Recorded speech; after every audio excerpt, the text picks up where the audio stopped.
અમરેલી જિલ્લામાં છેલ્લા 48 કલાકમાં પડેલા અનરાધાર વરસાદના પગલે જળાશયોમાં નવા નીર આવ્યા છે। જિલ્લાના 10 માંથી 7 ડેમ છલકાઈ જતા તંત્રએ પાણી છોડવાનું શરૂ કર્યું છે। ખોડિયાર ડેમના 2 અને રાયડી ડેમનો 1 દરવાજો ખોલાયો છે, જ્યારે ધાતરવડી 2 ડેમના 10 દરવાજા ખોલવામાં આવ્યા છે। ઠેબી ડેમમાં પાણીની આવક થતા હાલ તેના 3 દરવાજા 2 ફૂટ ખોલી પાણી છોડાઈ રહ્યું છે। સુરજવાડી અને ધાતરવડી 1 ડેમ પણ ઓવરફ્લો થઈ રહ્યા છે। તંત્રએ અમરેલી, ફતેપુર, પ્રતાપગઢ અને ચાપાથળ સહિતના નીચાણવાળા વિસ્તારોને એલર્ટ કર્યા છે। વરસાદ પડવાની શરૂઆત થઈ ત્યારે ડેમ 69 ફૂટ હતો। 69 ફૂટ પાણી હતું અને હાલ રૂલ લેવલ જાળવવા માટે થઈને 74.40 ફૂટ પાણી ભરેલું છે। અત્યારે ડેમના 2 દરવાજા 0.15 મીટર ખુલેલા છે। એની સામે 400 ક્યુસેકની આવક છે અને 400 ક્યુસેક। સુરતના વરાછા વિસ્તારમાં ભારે વરસાદના પગલે પાણી ભરાઈ જતા જનજીવન પ્રભાવિત થયું છે।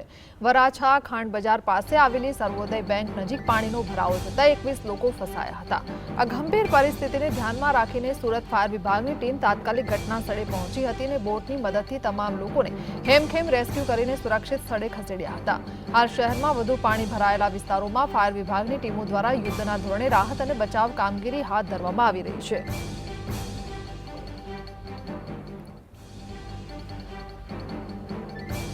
સુરત જિલ્લાના તમામ તાલુકાઓમાં ભારે વરસાદે તારાજી સર્જી છે। ખાસ કરી પલસાણા અને કડોદરા વિસ્તારમાં ભારે વરસાદને કારણે જનજીવન સંપૂર્ણપણે અસ્તવ્યસ્ત થઈ ગયું છે। સવારના માત્ર 5 કલાકના સમયગાળામાં 5 ઇંચથી વધુ વરસાદ ખાબકતા ચારે બાજુ પાણી જ પાણી થયું છે। ભારે વરસાદને પગલે કડોદરા 4 રસ્તા પાસેના માર્ગો પર પાણી ભરાયા, જેના કારણે વાહન ચાલકો અને રાહદારીઓને ભારે હાલાકીનો સામનો કરવું પડી રહ્યું છે। આ વિસ્તારમાં આવેલા સરદાર કોમ્પ્લેક્સ અને ઠાકોરજી કોમ્પ્લેક્સમાં વરસાદી પાણી ઘૂસી જતા દુકાનોમાં જળબંબાકારની સ્થિતિ સર્જાઈ, વેપારીઓના માલસામાનને પણ નુકસાન થવાની ભીતિ સેવાઈ રહી છે। આ પરિસ્થિતિ માટે સ્થાનિક લોકોમાં વહીવટી તંત્ર સામે ભારે રોષ જોવા મળી રહ્યો છે। પ્રી મોન્સૂન કામગીરી માત્ર કાગળ પર જ સીમિત રહી હોવાના આક્ષેપો રહીશો દ્વારા કરવામાં આવી રહ્યા છે।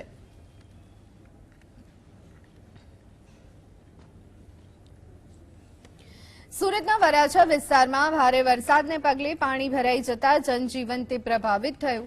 વરાછા ખાંડ બજાર પાસે આવેલી સર્વોદય બેંક નજીક પાણીનો ભરાવો થતા 21 લોકો ફસાયા હતા। આ ગંભીર પરિસ્થિતિને ધ્યાનમાં રાખી સુરત ફાયર વિભાગની ટીમ તાત્કાલિક ઘટના સ્થળે પહોંચી હતી અને બોટની મદદથી તમામ લોકોને હેમખેમ રેસ્ક્યુ કરી અને સુરક્ષિત સ્થળે ખસેડાયા હતા। હાલ શહેરમાં વધુ પાણી ભરાયેલા વિસ્તારમાં ફાયર વિભાગની ટીમો દ્વારા યુદ્ધના ધોરણે રાહત અને બચાવ કામગીરી હાથ ધરવામાં આવી રહી છે।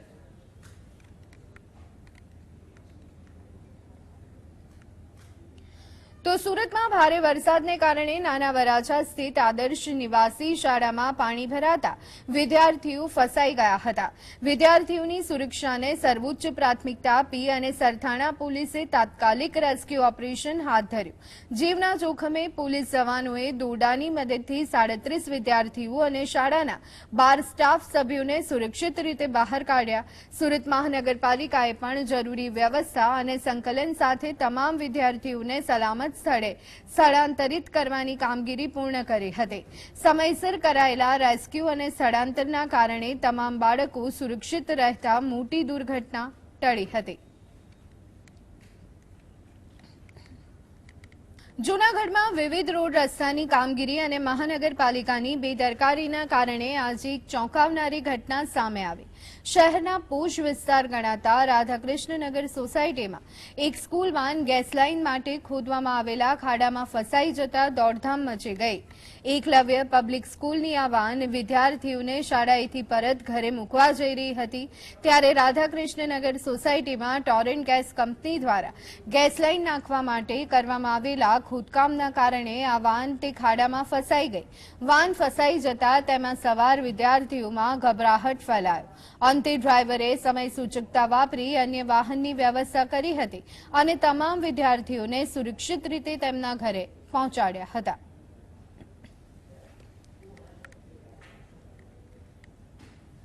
જૂનાગઢના માંગરોળ તાલુકામાં ભારે વરસાદ બાદ અનેક વિસ્તારોમાં પાણી ભરાતા જનજીવન તે અસ્તવ્યસ્ત બન્યું. ઘરોમાં પાણી ઘૂસવાથી લોકોની ઘરવખરી અને અનાજને ભારે નુકસાન થયું છે.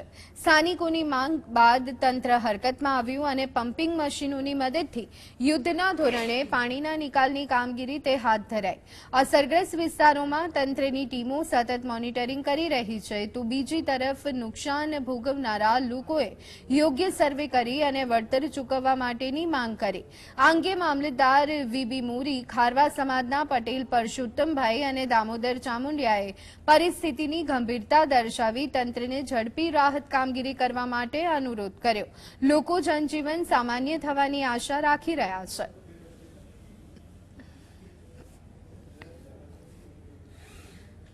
તો ખેડા જિલ્લામાં લાંબા સમયના અસહ્ય ઉકળાટ અને બફારા બાદ મેઘરાજાની આખરે મહેર થઈ. ગઈકાલે રાતથી જ જિલ્લાના અનેક તાલુકાઓમાં મેઘાવી માહોલ જામ્યો છે. કપડવંજ, મૌતા, કઠલાલ, ગલટીશ્વર, ખેડા, માતર અને મહેમદાબાદ સહિતના વિસ્તારોમાં સારો વરસાદ વરસતા વાતાવરણમાં ઠંડક પ્રસરી છે. ડાકોર પંથકના ખેતરો વરસાદી પાણીથી લથબથ થઈ ગયા છે, જેને જોઈ ધરતીપુત્રોમાં આનંદની લાગણી જોવા મળી રહી છે. લાંબા સમયની રાહ બાદ થયેલા વરસાદથી ખેડૂતોને પાક માટે મોટી રાહત મળી. મુરઝાયેલા પાકોને નવું જીવન મળતા ખેડૂતોમાં ઉત્સાહનો માહોલ છે અને સમગ્ર જિલ્લામાં ખુશીની લહેર દોડી ગઈ છે.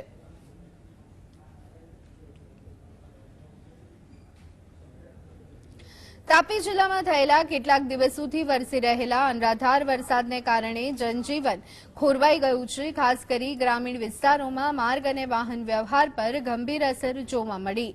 જિલ્લા પંચાયત હસ્તકના કુલ 28 જેટલા માર્ગો વરસાદી પાણી ભરાવાના કારણે હાલમાં બંધ હાલતમાં છે, જેના કારણે વાહન ચાલકો અને સ્થાનિક નાગરિકોની મુશ્કેલીમાં વધારો જોવા મળી રહ્યો છે. ડોલવણ તાલુકાના પંચોલથી પાટી તરફ જતો મહત્વનો માર્ગ બંધ થઈ ગયો છે. આ માર્ગ પર આવેલું લો લેવલ પુલ વરસાદી પાણીમાં ગરકાવ થઈ જતા લોકોનો સંપર્ક તૂટ્યો છે.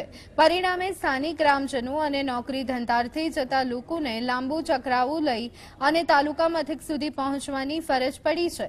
સતત વરસાદને કારણે બંધ માર્ગોને કારણે ગામોનો સંપર્ક તે તૂટી ગયો છે, જેને લઈ ગ્રામીણ વિસ્તારોમાં ગંભીર પરિસ્થિતિ સર્જાઈ છે.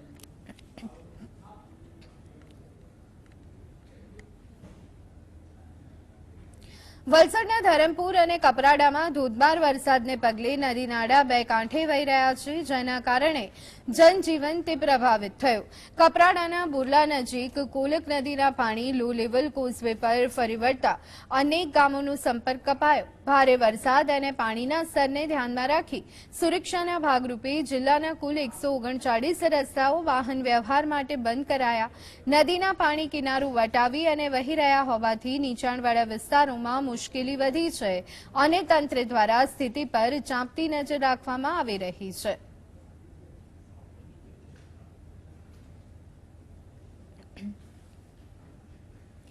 તો નવસારીના આશાબાગ વિસ્તારમાં ભારે વરસાદને કારણે પ્રધાનમંત્રી જન ઔષધિ કેન્દ્રમાં પાણી ભરાતા દુકાનદારો તે મુશ્કેલીમાં મુકાયા. શહેરના મુખ્ય માર્ગો પર વરસાદી પાણીના નિકાલની યોગ્ય વ્યવસ્થાના અભાવે આ ગંભીર સમસ્યા સર્જાઈ છે.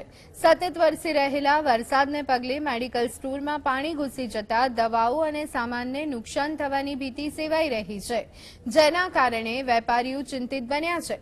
નગરપાલિકા દ્વારા પાણીના નિકાલ માટે તાત્કાલિક અસરકારક કામગીરી કરવામાં નહીં આવે તો આગામી સમયમાં સ્થાનિક વેપારીઓ અને રહેવાસીઓને હાલાકીમાં વધુ વધારો થઈ શકે તેમ છે.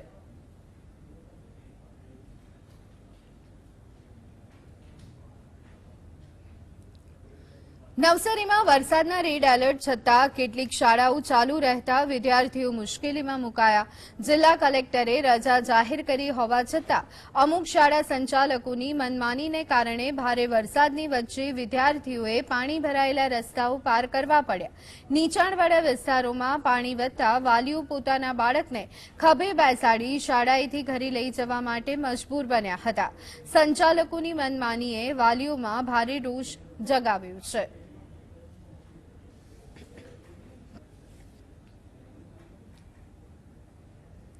તો નવસારી શહેરમાં સતત મુશળધાર વરસાદને પગલે પૂર જેવી સ્થિતિનું નિર્માણ થયું છે. શાંતાદેવી રોડ વિસ્તારમાં વરસાદી પાણી ભરાતા સ્થાનિકો અને વેપારીઓની ચિંતા વધી છે. તો બીજી તરફ પૂર્ણા નદીની સપાટીમાં પણ સતત વધારો નોંધાતા પાણી વધુ ફેલાવાની આશંકા વ્યક્ત કરવામાં આવી રહી છે. પ્રશાસન પરિસ્થિતિ પર નજર રાખી રહ્યું છે અને નીચાણવાળા વિસ્તારોના લોકોને સાવચેત રહેવાની અપીલ પણ કરવામાં આવી રહી છે. વલસાડ જિલ્લામાં છેલ્લા કેટલાક સમયથી વરસી રહેલા ભારે વરસાદને પગલે જનજીવન પ્રભાવિત થયું. ઉપરવાસના ધરમપુર અને કપરાડામાં અનરાધાર વરસાદને કારણે અનેક માર્ગો અને કોઝવે પર પાણી ફરી વળ્યા છે, જેના લીધે જિલ્લાના 139 માર્ગો વાહન વ્યવહાર માટે બંધ કરાયા. પરિસ્થિતિને જોતા એનડીઆરએફની ટીમ સ્ટેન્ડ બાય રાખવામાં આવી છે. તો બીજી તરફ મધુબન ડેમમાં પાણીની સતત આવક થતા 50,000 ક્યુસેક પાણી તે છોડવામાં આવ્યું. પરિણામે દમણગંગા નદી બે કાંઠે વહી રહી છે. તંત્ર દ્વારા નદી કિનારાના ગામોને સતર્ક કરી લોકોને સુરક્ષિત રહેવા અને કિનારાથી દૂર રહેવા સૂચના આપવામાં આવી છે. આગામી દિવસોમાં પણ ભારેથી અતિભારે વરસાદની આગાહી છે.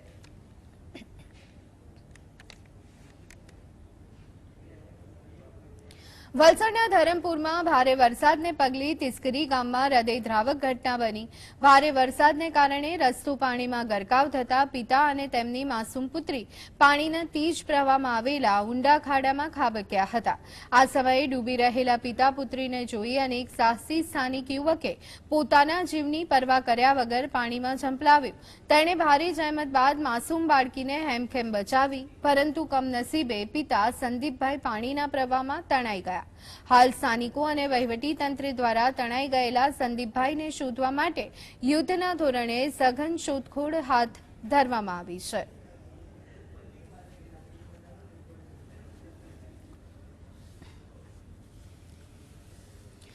તો વલસાડમાં સતત ભારે વરસાદને પગલે અરનાલા પાટી ખાતે આવેલો કોલક નદી પરનો કોઝવે પાણીમાં ગરકાવ થયું, જેના કારણે અરનાલા પાટી અને આસપાસના ગામોનો સંપર્ક તે તૂટી ગયો છે. પાણીના ધસમસતા પ્રવાહની વચ્ચે કોઝવે બંને બાજુની સાઇડ રેલિંગ પણ તૂટી ગઈ છે, જેથી અકસ્માતનો ગંભીર ખતરો ઊભો થયો. નવા પુલનું ખાતમુહૂર્ત થઈ ગયું હોવા છતાં કામ શરૂ ન થતા ગ્રામજનોમાં તંત્ર સામે ભારે નારાજગી જોવા મળી રહી છે. વહીવટી તંત્ર દ્વારા નાગરિકોને જીવના જોખમે કોઝવે પસાર ન કરવા માટે ચેતવણી આપવામાં આવી છે.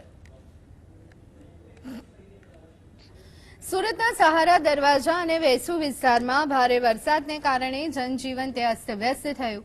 સહારા દરવાજા ખાતે એસટી બસ અને અનેક વાહનો પાણીમાં ફસાઈ જતા વાહન ચાલકો તે મુશ્કેલીમાં મુકાયા હતા.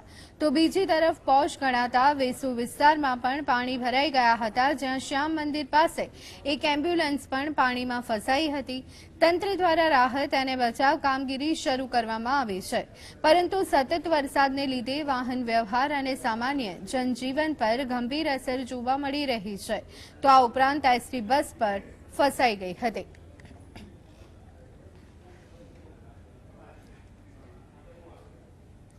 મુંબઈમાં ભારે વરસાદને કારણે પશ્ચિમ રેલવેની સેવાઓ ખોરવાઈ છે અને અમદાવાદ મુંબઈ શતાબ્દી સહિત અનેક ટ્રેનો રદ કરવામાં આવી છે.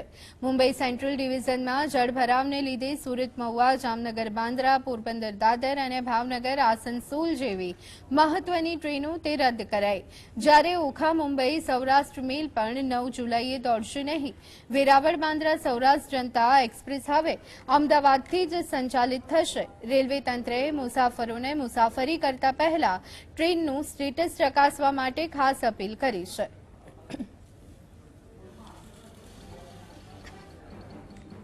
તાપી જિલ્લાના ડોલવણ તાલુકામાં પડી રહેલા ધોધમાર વરસાદને પગલે પૂર્ણા નદીએ રૌદ્ર સ્વરૂપ ધારણ કર્યું અને નદી બંને કાંઠે વહી રહી છે.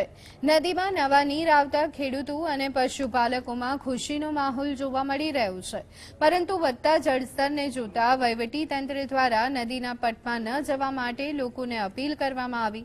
આ નદીનું પાણી તાપી થઈ અને સુરત અને નવસારી તરફ આગળ વધતું હોવાથી નીચાણવાળા વિસ્તારોમાં પણ અસર થવાની શક્યતા છે. હાલ ડોલવણ, વાલોડ અને વ્યારા સહિતના વિસ્તારોમાં વરસાદી માહોલ જામ્યો છે.